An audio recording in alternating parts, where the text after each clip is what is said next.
My name is MM2 Kouski, and this is my story. September 21st, 2008, I was leaving a friend's house on my motorcycle. It's a 2005 Suzuki GSXR 1000. I've been riding for about 4 years, and I consider myself an experienced rider. September 21st was a sunny day, ideal conditions for riding, and I was just going home. I wasn't out for enjoyment or anything like that. I was traveling southbound on Military Highway, getting ready to get on the interstate, and was traveling within the speed limit.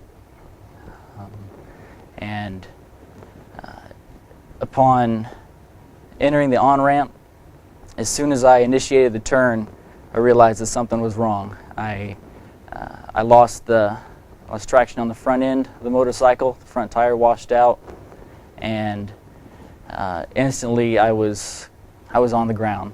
My experience allowed me to be able to get to my back, wearing full leathers, boots, gloves, $2,500 worth of PPE, and the fall wasn't what hurt me. It was hitting the guardrail on the other end of the on-ramp. I hit leg first, and then my body wrapped around one of the vertical posts supporting the guardrail. And when I realized what happened, another person had come up to me who had seen the accident and told me not to move. She knew that something was wrong.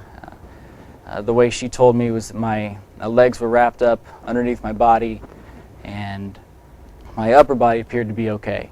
I took a quick inventory. I couldn't feel my legs or anything below the middle of my back, and I took my helmet off. I felt okay. The ambulance showed up a couple minutes later, and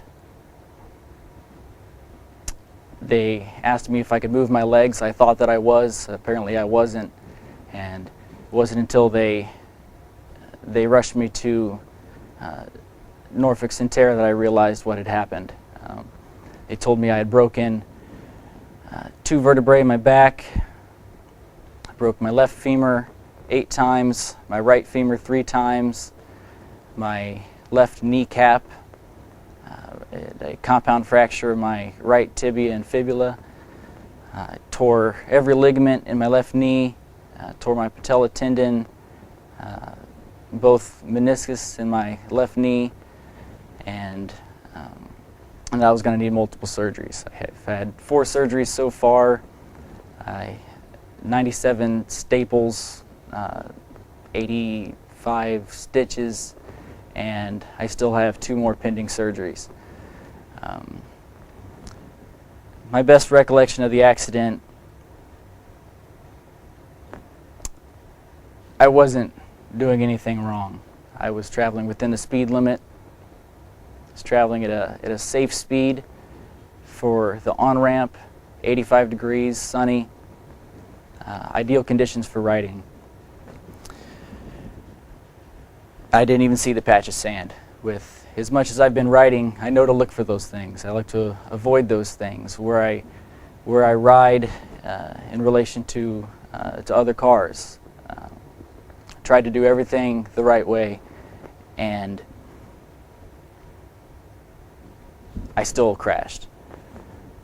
I started off in a wheelchair after being in the hospital for 2.5 months, and the emotional impact that has on a person, just being crippled, was enough to hate what happened to me. I moved to a walker and then to crutches, and I'm currently walking with a cane, and I don't know how long I'll be on a cane. The PPE saved my life, there's no doubt about that, and the $2,000 I paid for the leather suit was worth every penny that I spent. So it doesn't matter if I've been riding for 6 months or 20 years, this sort of thing can happen to anybody. Luckily, there were other people around to help me, and I got the medical care that I needed. You have to ride expecting these things to happen. And maybe if I would have been that much more conscious of this sort of thing happening, I might have been able to avoid this accident. I'm MM2 Kouski, and that's my story.